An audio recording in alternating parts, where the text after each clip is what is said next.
कृष्णा भगवद गीता का तीसरा अध्याय श्लोक नंबर 22।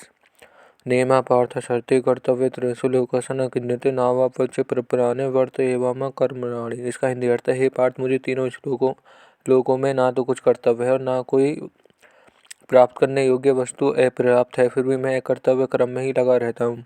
व्याख्या। भगवान किसी एक लोक में सीमित नहीं है, इसलिए वे तीनों लोकों में अपना कोई कर्तव्य न होने की बात कह रहे हैं।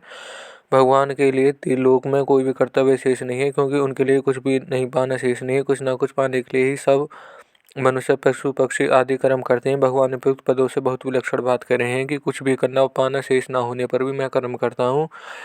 अपने लिए कोई कर्तव्य न होने पर भी भगवान केवल दूसरों के हित के लिए अवतार लेते हैं और साधु पुरुषों का उद्धार, पापी पुरुषों का विनाश और धर्म की संस्थापना के लिए कर्म करते हैं। अवतार के सिवाय भगवान की सृष्टि रचना भी जीवन मात्र के उद्धार के लिए ही होती है। स्वर्गलोक पुण्य कर्मों का फल भुगतने के लिए है और 84 लाख योनियों में एक नरक पाप कर्मों का फल भुगतने के लिए है। मनुष्य योनि पुण्य और पाप दोनों से ऊंचे उठकर अपना कल्याण करने के लिए है।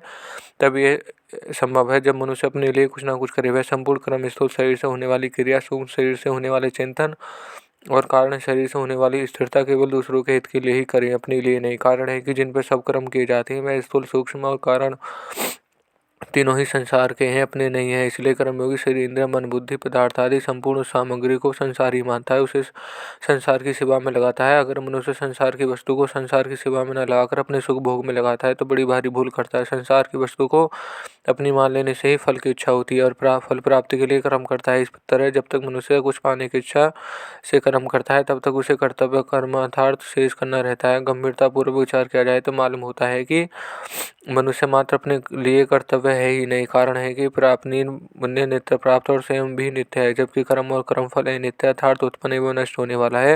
अनित्य का संबंध नित्य के साथ ही कैसे हो सकता है? कर्म का संबंध पर से स्वयं से नहीं, कर्म सदैव पर के द्वारा और पर के लिए होता है, इसलिए अपने लिए कुछ करना ही नहीं है। जब मनुष्य मात्र के लिए कोई कर्तव्य नहीं है तो भगवान के लिए कोई कर्तव्य हो कैसे सकता है? कर्म योग से सिद्ध हुए महापुरुष के लिए भगवान इसी अध्याय के 17वें 18वें श्लोक में कहा है कि उस महापुरुष के लिए कोई कर्तव्य नहीं है, क्योंकि उसकी रति, तृप्ति और संतुष्टि अपने आप में ही होती है। इसलिए उसे संसार में करने अथवा ना करने से कोई प्रयोजन नहीं रहता तथा उसका किसी भी प्राणी से किन्नी मात्र भी स्वार्थ का संबंध नहीं रहता। ऐसा होने पर भी वह महापुरुष लोक का संग्रहार्थ में कर्म करता है। इसी प्रकार यहाँ भगवान अपने लिए कहते हैं कि कोई भी कर्तव्य न होने, ना कुछ भी पाना बाकी न होने पर भी मैं लोक संग्रहता में कर्म करता हूँ। तात्पर्य है कि तत्व के महापुरुष के भगवान के साथ एकता होती है। जैसे भगवान त्रिलोकी आदर्श पुरुष हैं, ऐसे ही संसार में तत्व के पुरुष भी आदर्श है।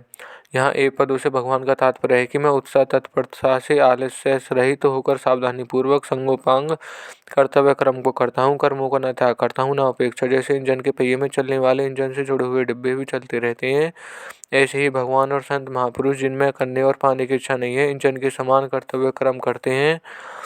अन्य मनुष्य में करने और पाने की इच्छा रहती है। इच्छाएं निष्काम भावपूर्वक कर्तव्य कर्म से दूर होती हैं। यदि भगवान और संत महापुरुष कर्तव्य कर्म ना करें तो दूसरे मनुष्य भी कर्तव्य कर्म नहीं करेंगे, जिससे उनमें प्रमाद, आलस्य आ जाएगा और वे अकर्तव्य करने लग जाएंगे।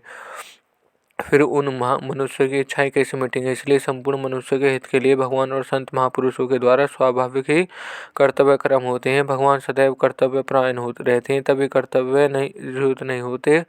अतः भगवान तप्त प्राण साधक को भी कभी कर्तव्य युक्त नहीं होना चाहिए। कर्तव्य युक्त होने से ही भगवान तत्व के अनुभव से वंचित रहता है। नित्य कर्तव्य परायण होने से साधक को भगवान का अनुभव सुगमता पूर्वक हो सकता है।